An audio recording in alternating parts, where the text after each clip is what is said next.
రాష్ట్ర ప్రభుత్వ అస్తవ్యస్త విధానాల వల్ల వాళ్ళ రైతులు అగచాట్ల పాలవుతున్నారు. సర్వరోగ నివారణగా ఆర్బీకేలను పెట్టామన్నారు. ఆర్బీకే భవనాలు ఎక్కడా నిర్మాణం కాలేదు. 20% కూడా పూర్తి కాలేదు. కానీ సర్వ హక్కులు వాళ్ళకి దఖలుపరుస్తూ ఉన్నారు. ధాన్యం నిల్వ గిడ్డంగులు లేవు. ఇవాళ రైస్ మిల్లుల యాజమాన్యాలు సమ్మెబాట పట్టాయి. ఇవాళ పంట చేతికి వస్తూ ఉంది. అష్టకష్టాలు పడి పండించిన ధాన్యం ఎక్కడ వర్షాల బారిన పడిపోతుందో, తుఫాన్ల బారి పడుతుందో ఆవేదనలో ఉన్నారు. మరోవైపు దోమకాటు వల్ల పంట విపరీతంగా నష్టపోతా ఉన్నా కూడా ఎక్కడ కూడా ఆర్పీకేలు కానీ ప్రాథమిక సహకార సంఘాలు కానీ కొనే పరిస్థితి లేదు. మేము అడుగుతా ఉన్నాం, 1570 రూపాయలు మీరు 75 కేజీల బస్తాలకు ఫిక్స్ చేశారు. 70 రూపాయలు రవాణా ఖర్చులు, దిగుమతి ఖర్చులు అని మీరు డిడక్ట్ చేస్తూ ఉన్నారు.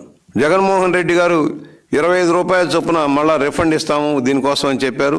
గత సంవత్సరం కానీ ఈ సంవత్సరం కానీ ఎక్కడా కూడా రూపాయి వాళ్ళకి చెల్లించలేదు రైతులకి. అంటే రైతులను దగా చేస్తూ ఉన్నారు. వాళ్ళు కొనరు, బయట అమ్ముకోనీయరు. ఆర్బీకేల ద్వారానే అమ్మాలంటారు.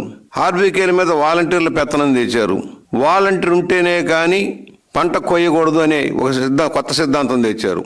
ఇవాళ కొన్న ధాన్యాన్ని రవాణా చేసేదానికి అవకాశం లేకుండా పోతుంది. ఎప్పుడైతే గోడౌన్ ఫెసిలిటీలు లేవో ఈ ధాన్యాన్ని ఎక్కడ నిలబెట్టాలో తెలియటం లేదు. ఆరబోసుకునే దానికి కూడా అవకాశం లేదు. 17% మాయిశ్చర్కి తక్కువ రేటుకి అమ్ముకుంటున్నారు. 1570కి 1500 రూపాయలకి 1450 రూపాయలు కూడా అమ్ముకునే పరిస్థితి. అది కూడా ఎవరు కొనడానికి వీల్లేదని ప్రభుత్వం ఆంక్షలు విధించింది. తను కొనదు, బయట అమ్ముకోనీయదు.